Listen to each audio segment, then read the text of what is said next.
Wow, it's really beautiful right now.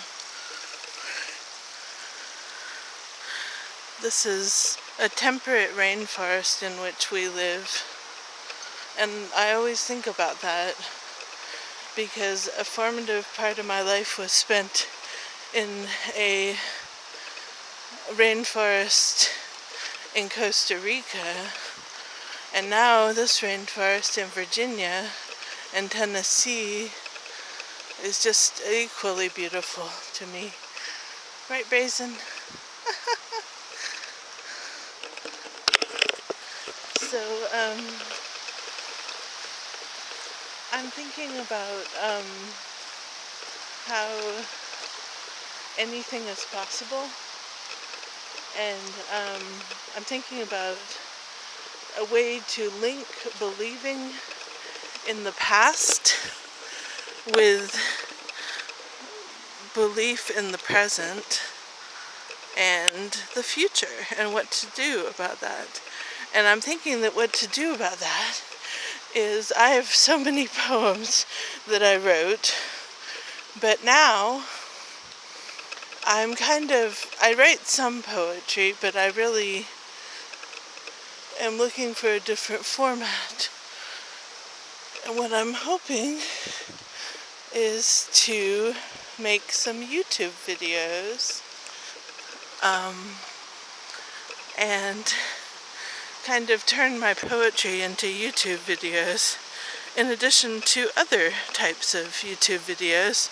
I also want to translate into Spanish a lot of my poetry because I think that language other than English is very valuable, and that's the one that I know a little bit.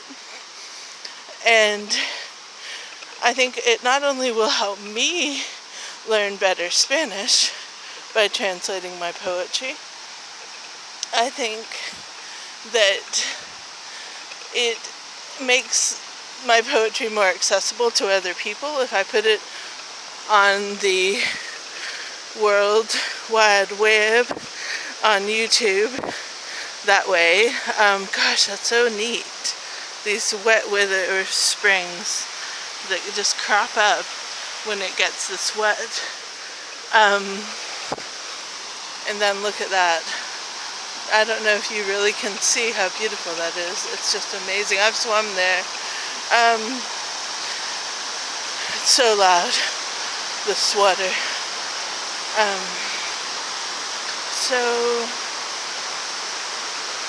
I believe that anybody should have the power to be heard, and that a lot of language can be a barrier because everything is just done in English. At least right here in the Appalachians, I don't see a whole lot of bilingualism in my life. And as somebody who's graduated already, so isn't in school, I just think about the opportunity that would be. Okay, signing off for now.